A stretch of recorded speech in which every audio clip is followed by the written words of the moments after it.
Good evening students. আজকে আমরা যে পোয়েমটা নিয়ে আলোচনা করব তার নাম হচ্ছে this is a photograph of me. By লিখেছে মার্গারেট অ্যাটউডস। তো এখন মার্গারেট অ্যাটউডস সম্বন্ধে যদি বলি, উনি হচ্ছে ক্যানাডিয়ান একজন অথর এবং তিনি এই পোয়েমটা পাবলিশড হয়েছিল একটা যে পার্ট থেকে, তার নাম হচ্ছে দ্য সার্কুলার গেম এবং এটা 1964-এ পাবলিশড হয়েছিল। অ্যাকচুয়ালি এই পোয়েমটা দিয়ে অথর এখানে বোঝাতে চাইছে যে এখানে নারীদের যে অধিকার সেখানে কিভাবে দেখা হতো, মানে আফটার 1914, মানে যখন ফার্স্ট ওয়ার্ল্ড ওয়ার হয়ে যায় তারপর, তো সেটাই এখানে ডেসক্রাইব করেছে। তো এটা হচ্ছে ইন্টারনাল মিনিং, কিন্তু এক্সটার্নাল মিনিং হচ্ছে একটা ফটোগ্রাফ দিয়ে এখানে ডেসক্রাইব করেছে। It was taken some time ago, at first it seems to be a smart. তার মানে হচ্ছে it was taken some time ago মানে এটা কিছুদিন আগে তোলা হয়েছে। At first it seems to be a smeared কথার অর্থ হচ্ছে প্রথমে মনে হবে ছবিটার মধ্যে কোনো দাগ রয়েছে। Blurred lines and grey flakes, এবং ছবিগুলো রেখাগুলো খুব অস্পষ্ট দেখাচ্ছে এবং খুব ধূসর কালারের দেখাচ্ছে।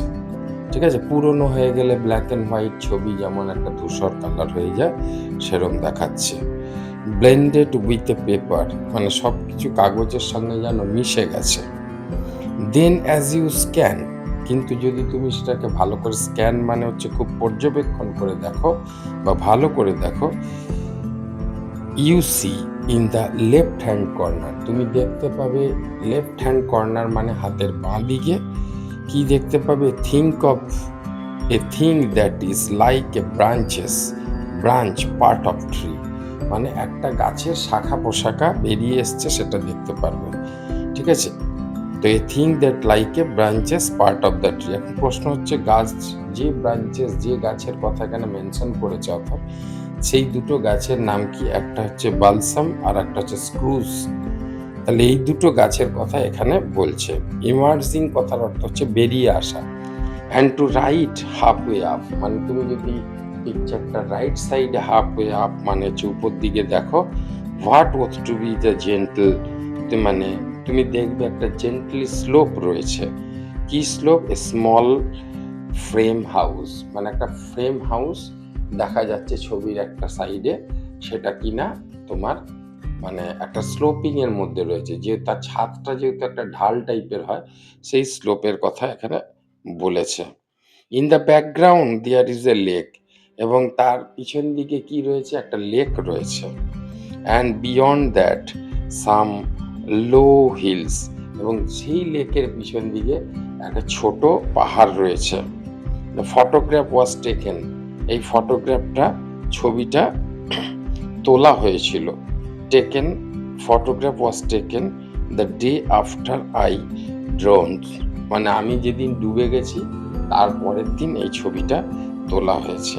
এখানে দেখো আমি ডুবে গেছি মানে অথর এখানে বলতে চাইছে যে ওই যে এখানের তোমার লেকের কথাটা বলছে, অথর সেই লেকের মধ্যে ডুবে গেছিল এবং সে যখন সেই ছবিটা তোলা হয় অথরের ছবিটা সেখানে প্রকাশ পেয়েছিল।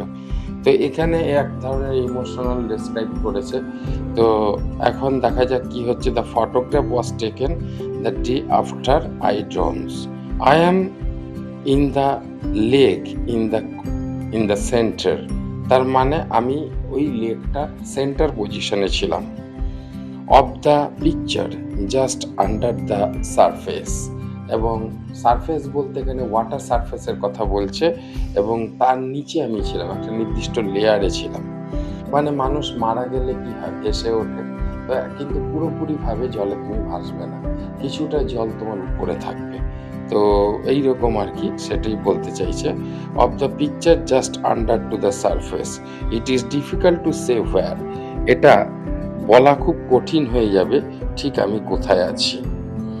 প্রিসিয়াসলি টু স্টে, এখানে প্রিসিয়াসলি অর টু স্টে মানে হচ্ছে অর টু সে, নির্দিষ্টভাবে বলা এটা খুব কঠিন।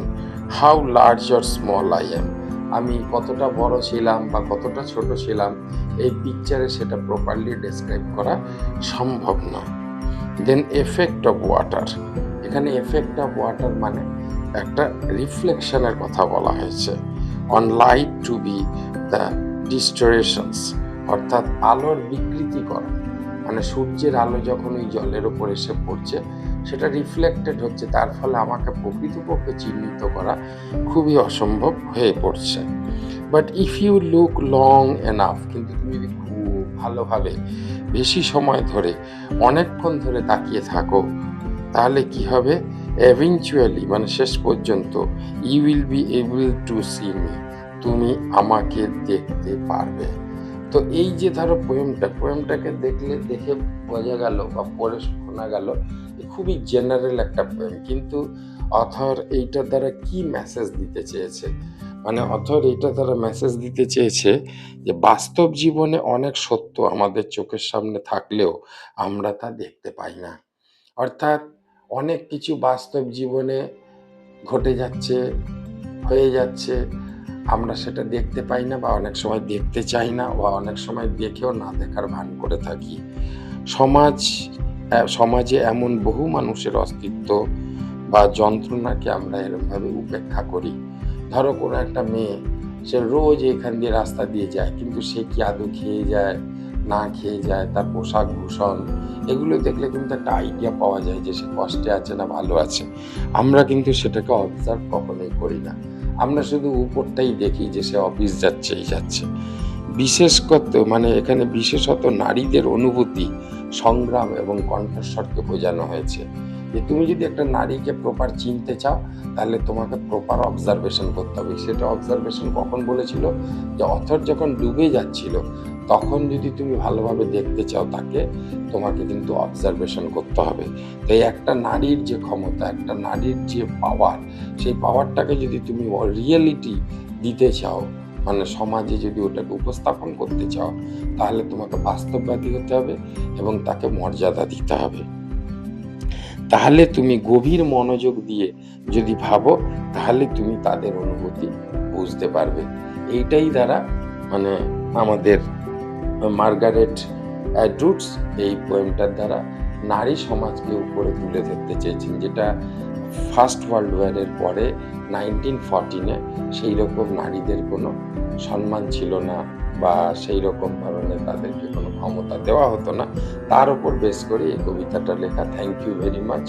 যদি তোমাদের ভালো লেগে থাকে পোয়েমটা, অবশ্যই লাইক করবে, সাবস্ক্রাইব করবে, বন্ধুদের কাছে শেয়ার করবে। Thank you very much.